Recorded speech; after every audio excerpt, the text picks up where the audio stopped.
खबर ये है कि अपनी सुरक्षा के लिए तुर्की अलर्ट नजर आ रहा है। ब्रिटेन के साथ उसने 10.7 अरब डॉलर का सौदा कर लिया है और इसके साथ साथ 44 यूरोफाइटर जेट खरीदने तुर्की ब्रिटेन से जा रहा है। ये बड़ी जानकारी आ रही है कि तुर्की अपने आप को मजबूत करते जा रहा है और उसने इसके लिए एक बड़ा रक्षा सौदा कर लिया है ब्रिटेन के साथ और इसके लिए 10.7 अरब डॉलर का सौदा उसने मंजूर कर लिया है, जिसके तहत वो 44 यूरोफाइटर जेट खरीदेगा।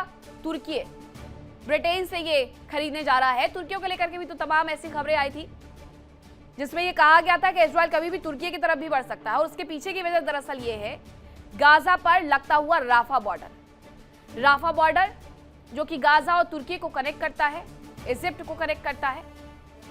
ऐसे में इजिप्ट से लेकर के तुर्की तक ये विवाद गहरा गया था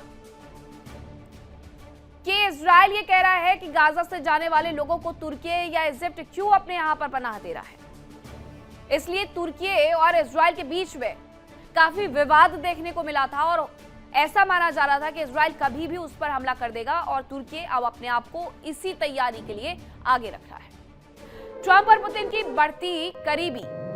ट्रंप और पुतिन करीब आते जा रहे हैं क्योंकि यूएस ने रूस को G20 समिट के लिए एक निमंत्रण भेज दिया है जो कि 14 और 15 दिसंबर को मायामी में होने वाला है। G20 summit. रूस के विदेश मंत्रालय ने इसकी पुष्टि कर दी है कि अमेरिका की तरफ से उन्हें ऑफिशियली बुला लिया गया है। ऑफिशियली उन्हें औपचारिक तौर पर निमंत्रण भेज दिया गया है।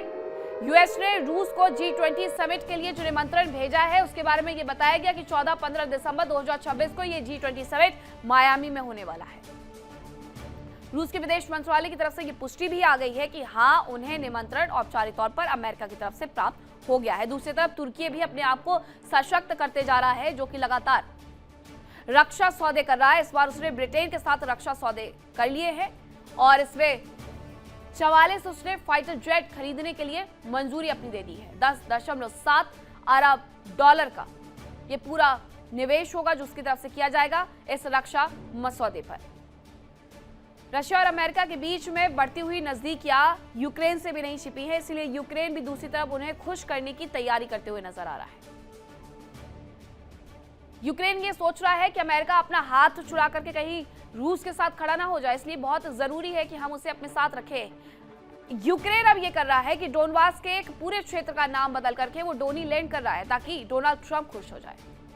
अमेरिका ईरान के बीच युद्ध में नुकसान किसी को भी हो, लेकिन फायदा पुतिन का हो रहा है। देखिए इंडिया डेली 24/7 अब आपकी स्मार्ट टीवी पर।